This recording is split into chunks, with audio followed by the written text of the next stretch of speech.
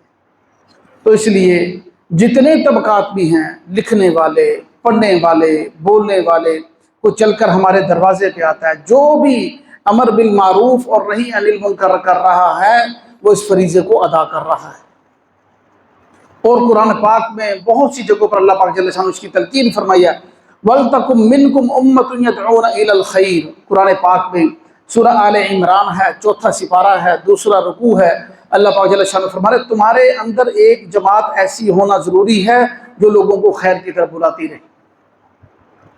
اب نبی تو کوئی نہیں نہ آنا، آپ صلی اللہ علیہ وسلم آخری نبی ہیں، ہمارا ایمان ہے۔ اب امت کی عمر کتنی ہے، قیامت کب آئے گی ہمیں کوئی پتہ نہیں، سوائے اللہ کے کوئی نہیں جانتا قیامت کا فکس ٹائم کون سا ہے۔ اس کی علامات اور نشانیاں ہمارے نبی پاک صلی اللہ علیہ وسلم نے بتلائی۔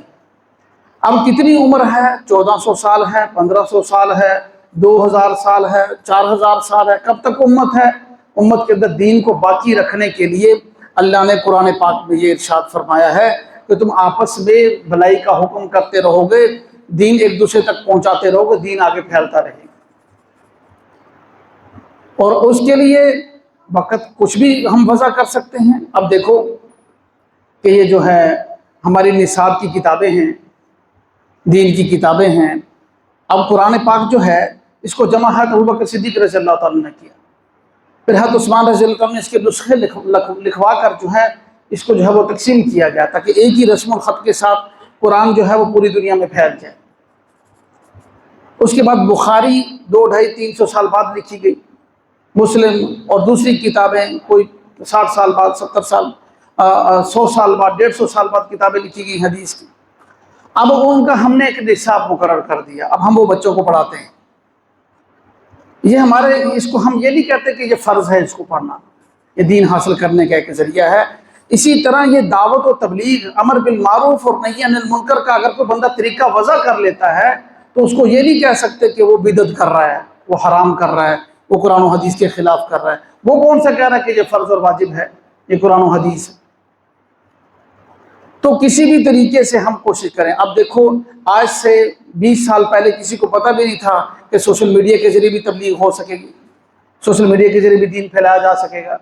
اب آج جو 20 سال پہلے جو لوگ فوت ہو گئے ان کو اندازہ بھی نہیں تھا، لیکن اب بہت سے لوگ اس پر محنت کر رہے ہیں، کام کر رہے ہیں، سوشل میڈیا کے ذریعے دین کی بات کتنے لوگوں تک پہنچا رہے ہیں، لوگ سوشل میڈیا کو سن کر مسلمان ہو رہے ہیں۔ لقمان علیہ السلام اپنے بیٹے کو نصیحت کر رہے ہیں، تو بھائی سب سے پہلے ہم نے اپنے آپ سے شروع کرنا ہے۔ یہ 5-6 فٹ کا جو ہماری باڈی ہے یہاں سے شروع کرنا ہے، پھر اپنے بچوں کو، اپنے گھر والوں کو، اپنے محلے والوں کو بھلائی کا حکم کرتے رہیں۔ دیوار پر ہم بال پھینکتے ہیں نا تو اپنی طرف آتی ہے، تو جب ہم کسی کو نیکی کا حکم کریں گے تو اپنے دل پر اثر کرے گا۔ جو بولنے والا ہوتا ہے اس کا دل سب سے زیادہ قریب ہوتا ہے۔ داعی جو ہے اس کو تو ہدایت ملتی ہی ملتی ہے، سامنے والے کو ہدایت اللہ پاک کے ہاتھ میں دے نہ دیں، لیکن داعی کے اللہ پاک بڑے قدردان ہیں، اس کو دعوت دینے والے کو اللہ پاک ضرور ہدایت دیتے ہیں۔ کبھی نہ کبھی اس کو شرم آ جاتی ہے، میں لوگوں کو کہہ رہا ہوں خود بھی عمل کر لوں۔ تو اس لیے بھائی بھلائی کا حکم کرنا اور برائی سے منع کرنا یہ بھی فریضہ ہے۔ لقمان علیہ السلام اپنے بیٹے کو نصیحت کر رہے ہیں اور فرمایا کہ وَاصْبِرْ عَلَىٰ مَا أَصَابَكَ، جب دین پہ چلو گے تو مصیبتیں اور مشکلات بھی آئیں گی تو تم نے صبر کرنا ہے، جتنی مصیبتیں ہیں۔ اب یہاں پر یہ جو صبر کا لفظ ہے نا، یہ ہم نے خاص کر دیا ہے مصیبت کے ساتھ۔ اس کی وضاحت بھی آج ہم تھوڑی سی سن لیں۔ صبر کہتے ہیں ہم کو پریشانی آ گئی، بیماری آ گئی، کوئی مصیبت آ گئی، اس پر صبر کر لیا، یہی صبر ہے، ایسا نہیں ہے۔ یہ بھی ہے، اس کے ساتھ تھوڑی سی تفصیل ہے۔ 3 چیزیں لکھی ہیں مفسرین نے کہ جن پر صبر کرنا صبر کہلاتا ہے۔ سب سے پہلے نمبر پر صبر علی الطاعہ، طاعت کرنے پر، نیکی کرنے پر صبر کرنا۔ ایک آدمی کو نیکی کر رہا ہے اور نیکی کرنے میں اس کو مشقت پیش آ رہی ہے، گھٹنے کام نہیں کر رہے، وہ پھر بھی چل کے مسجد کے اندر آ رہا ہے، اور پریشانیاں ہیں، بارش ہو رہی ہے اور سردی ہے، گرمی ہے، بڑھاپا ہے، تھکاوٹ ہے، اس کے باوجود وہ مسجد کے اندر چل کے آ رہا ہے، یہ صبر کر رہا ہے، نیکی کرنے پر صبر، یہ بھی صبر کے اندر شامل ہے، صبر کے مفہوم کے اندر شامل ہے۔ اور صبر کے دوسرا معنی ہے صبر علی المعصیہ، گناہوں سے رکنے پر، گناہ کرنے کو جی چاہ رہا ہے پھر بھی صبر کر رہا ہے، گناہ نہیں کر رہا، یہ بھی صبر کے مفہوم کے اندر داخل ہے۔ وہ جس کو ہم صبر سمجھتے ہیں وہ تیسرے نمبر پر ہے، صبر علی المصیبہ، مصیبت آ جائے تو اس پر صبر کیا جائے، یہ بھی صبر کے اندر شامل ہے۔ تو جب انسان دین پہ چلتا ہے تو لازمی بات ہے پریشانی آتی ہیں۔ سب سے زیادہ اللہ کے قریب کون تھے؟ انبیاء، اور سب سے زیادہ مصائب انبیاء پر آئے۔ انبیاء کو آروں کے ساتھ چیر دیا گیا، آپ صلی اللہ علیہ وسلم کی حدیث ہے۔ ایک نبی کو آرے، زکریا علیہ السلام، ایک نبی کو آرے کے ساتھ چیر دیا گیا، آپ کی حدیث ہے۔ اتنی مصیبتیں ہیں، اور آپ صلی اللہ علیہ وسلم نے فرمایا جتنا مجھے ستایا گیا کسی نبی کو نہیں ستایا گیا۔ اللہ کے سب سے زیادہ قریب، اور ہم سب کا ایمان ہے اللہ کے بعد اگر کسی کا درجہ ہے، وہ سب سے زیادہ بڑا درجہ، سب سے اونچا مقام وہ ہمارے نبی پاک صلی اللہ علیہ وسلم کا مقام۔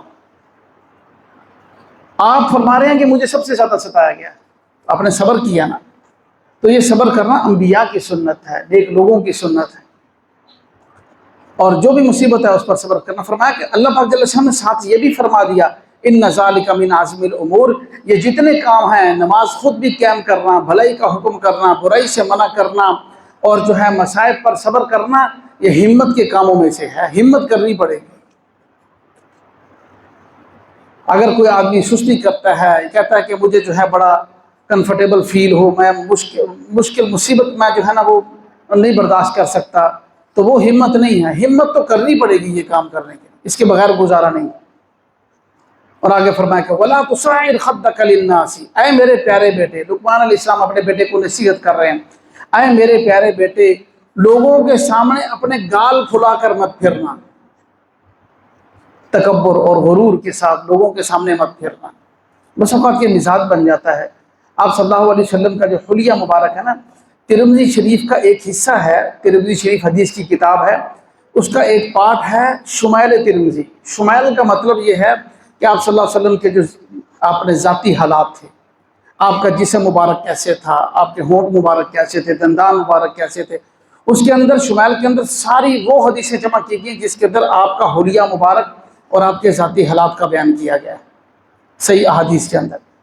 اس کے اندر یہ لکھا کہ آپ صلی اللہ علیہ وسلم کے چہرے پر ہر وقت مسکراہٹ رہتی تھی، ہلکی سی مسکراہٹ ہر وقت آپ کے چہرے کے اوپر رہتی تھی۔ تو گال پھلا کر پھرنا غصے کے ساتھ اور اپنے آپ کو باوقار ظاہر کرنا یا ایٹیٹیوڈ دکھانا، یہ قرآن منع کر رہا ہے۔ وَلَا تُصَعِّرْ خَدَّكَ لِلنَّاسِ وَلَا تَمْشِ فِي الْأَرْضِ مَرَحًا، اور زمین کے اندر اکڑ کر نہیں چلنا۔ اللہ پاک جل شانہ فرما رہے ہیں اکڑنے کی بھائی ضرورت کیا ہے، ہم ہیں کون؟ ابھی ملک الموت آئے، ہمارے کو زبردستی ہے؟ کسی بندہ کو آج تک کو ہے زمین پر جس نے کہا ہو کہ جو ہے میں نہیں جانا چاہتا؟ کوئی کچھ نہیں کر سکتا، درمیان میں لٹکا ہوا ہے، زمین کے نیچے ہے، آسمانوں کے اوپر ہے، جہاں کہیں اس کی موت لکھی ہے آ جانی ہے، کوئی ملک الموت کو زبردستی واپس نہیں بھیج سکتا، نہ رشوت چلے گی، نہ زور چلے گا، نہ طاقت چلے گی، کچھ بھی نہیں چلے گا۔ تو اکڑنے کی کیا ضرورت ہے؟ وَلَا تَمْشِ فِي الْأَرْضِ مَرَحًا، زمین کے اندر اکڑ کرنا چلو۔ إِنَّ اللَّهَ لَا يُحِبُّ كُلَّ مُخْتَالٍ فَخُورٍ، اللہ پاک جل شانہ تکبر کرنے والے، اترانے والے کو پسند نہیں کرتے۔